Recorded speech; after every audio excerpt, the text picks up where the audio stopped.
Hey everyone, this is Coach Tall Guy. I hope you guys are doing well today. One of the biggest things I get from recreational coaches is they're very frustrated with kind of the positioning on the soccer field.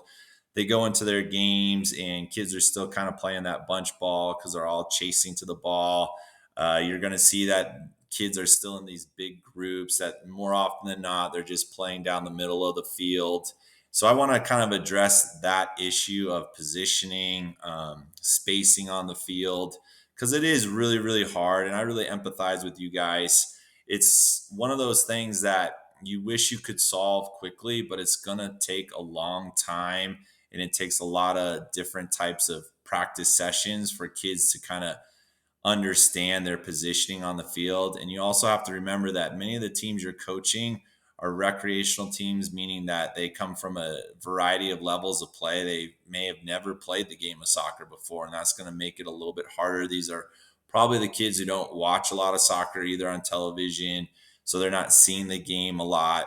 And it's just plain simple. It's hard. Okay. So hopefully this video helps you gives you some ideas on how to work on that in training. But before we get into just a couple ideas, I just want to kind of show you a diagram um, that for you guys as coaches you can help like wrap your head around. So just diving in, I have these two kind of boxes here, and we have a box on one side of the field, a box on the other side of the field. And the reason I put these boxes in here is I want you guys to see kind of the half of the field in particular where our outside mid and outside defenders need to be. This is like their area, this is their half of the field. Same thing with our left midfielder and left defender here. This is their side of the field in blue. All right. Then you're going to see these big circles. All right. These circles are for our center midfielder and center back. They get a little bit more play on going to into the red box, into the blue box. So they can kind of go across into each section. Notice though, I don't have this circle isn't coming out to the touchline. We don't want our midfielders and our center backs on the touchline. We need them to stay more or less central, but they're allowed to go into each half of the field. One of the things I want to encourage you guys to do is from time to time when you're running a practice session, you're going to see this kind of dashed line. Well, when you're out on your field, every now and then throw out some cones and split the field in half. And the nice thing about putting this line down the middle to split the field in half is for the players, it's going to show them visually like there are two sides of the field.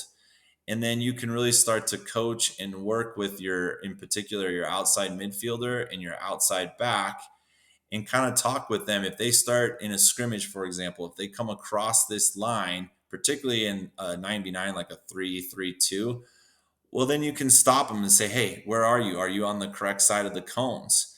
And having that cone line is a good visual reminder for the kids that they need to kind of stay on their half of the field. Things change a little bit, particularly in the 7v7 game when you're only playing with two defenders. We do want them to shift all the way across, all right, because there's just two of them. And then you can use that line again as just a great way for them to see that the field is split in half. That if I'm playing the outside left or outside right midfielder, outside left or outside right back, that I really shouldn't be coming across that cone line very often because then I'm not on my side of the field. I'm not spread out. I'm too tight, and we create that bunch ball. All right, and this helps players. They just need that visual kind of reminder. So the more you can do that, the better. I'll talk in another video how we can then go the opposite way and kind of split the field into thirds. And then I'll do a video on what I like to call shadow play. I think that really helps coach some of that positioning piece. So hopefully this diagram here gives you an idea of just sort of, the spacing piece of it, how we're going to position. Now the arrows for the players, those arrows are just to signify their kind of their movement pattern. And again, the arrows are pretty simple, right? Like you can move, if you're the right midfielder, you can move over to the middle of the field. Okay. You definitely want to be getting wide on the touch line. That's huge. Notice the arrows aren't coming across this line because we don't want them getting into that side of the field because that just bunches everything up.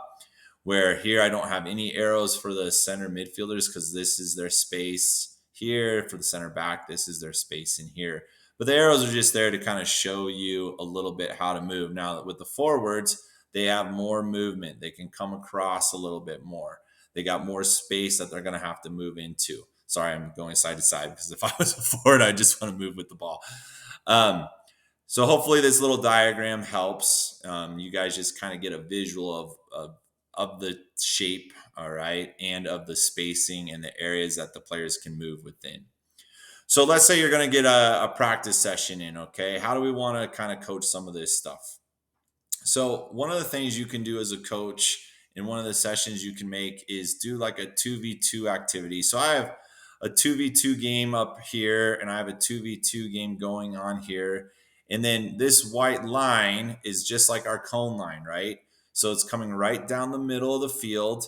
And the reason again is we want to give that visual cue for the players of like, hey, we don't want you guys coming right on top of each other. Stay on your side of the field, or in this case, maybe stay inside your box.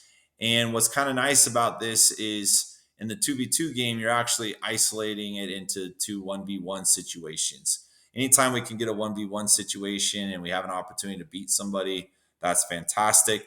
But the biggest thing I'm trying to help you with is getting your kids to stay spread out, getting your players to understand the side of the field, and having this line right here. And again, for you guys, it's going to be a cone line, is really going to help those players see that I have to kind of stay on my side of the field. Now, yeah, obviously, as we get more advanced and we want to move up, we could get rid of this line and we start, creating things like overlaps, giving goes. But for you guys as recreational coaches, those are pretty high concepts.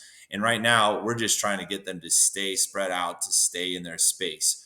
So set up some 2v2 games. And in this situation, we have a 2v2 game up here, 2v2 game up here. We have our line down the middle of the field. And then from there, let them play. If they need to make a pass in this situation, well, maybe red can pass it over here. All right. Right now, up here, we have pressure on the ball, but we're keeping these 1v1s in here, 1v1s in here. We're keeping them spread out because the key to this is because we have this cone line. So we're not allowing them to cross that line. Now, as they start to play, things are looking better. You can now either pick up the cone line and let them play 2v2, and it'll be kind of a good experiment to see, do they all of a sudden go right back to like bunching up again, or can they keep the field spread out? I think that's a good experiment. You start here with the cones, and then eventually you pick up the cone line and let them play a free flowing 2v2 game with no restrictions. All right. So this is a great way for you guys as coaches to slowly, and the key here is slowly start to develop some of that understanding of spreading out, spacing, getting them to understand different sides of the field and that they have a role within that side of the field, and hopefully getting rid of some of that bunch ball. Now, as I would progress, I would then move to a 3v3 situation where I might add a third player in and give that third player freedom to go into either box, to either side. And you can create that within a 3v2, which is pretty awesome. All right. So if I'm the center midfielder, let's say we added a center midfielder in here, I have freedom now. I can come into this box, support. Maybe this player makes a run through and I can play a through ball, but build to that little 3v2 and talk. And then you're going to have an opportunity now to talk to this midfielder, this added center midfielder, and kind of have a discussion with how do they support the play, or are they again just going right on top of a player? If they're smart, they're going to stay right in this pocket in here and just look to receive passes and see if players can run off of them.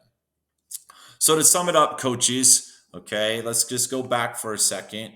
Here is a shape. I want you to take a moment just to really look so you can see. In your practice, throw down a line of cones, whether you're in a scrimmage, okay, or you're doing a certain activity. Maybe it's a 3v2 to goal or something like that. But put that line of cones down. Give them that visual cue that shows them how the field is split. And then you're really going to have to talk with these players so that they understand that there's a reason. And the biggest reason for them not to come across is we want them to stay spread out so that when we win the ball, we have opportunities to pass it. When everybody bunches up, it's very, very easy to defend. Okay. So we want to keep that spacing and then progress to things like 2v2. Again, make sure there's that cone line, splitting it in half, put some restrictions. You have to stay in your box. Okay. And then progress to a 3v2 where you're adding in that kind of that central midfield component or center back component and allow them a little bit more freedom to go on each side while still maintaining that the outside midfielders or the outside backs in this case have to stay on their side or in their box. That center midfielder becomes the connecting piece between the two. I hope you find this helpful. If there's any videos or anything that you guys as coaches are thinking, hey, we'd love to have something on that, whether it's on field or it's a tactical session, or you're having some sort of discipline issues with kids, or you're unsure about team shape or terminology, just reach out to me, let me know. Um, I'm here for you guys as coaches. I understand how difficult it can be to try to solve everything. I really do want to implore you to have patience. There are some things you can't do, but it's going to take time. The positioning thing is it's really, really hard. And that's about just playing games. I would say as coaches, maybe, keep positions in terms of don't constantly like recreate your shape all the time, because then kids are going to get a little bit confused. It's okay if you want to play kids in a certain spot for maybe a few games or for a full half. We still want them to experience the field all over, but there needs to be some sort of balance there as you're trying to teach positioning and shape. But if you're going to constantly flip your positions around, your team shape around, it's going to be just a little bit harder for players. So keep that in mind. Thanks for tuning in. This is Coach Tall Guy out.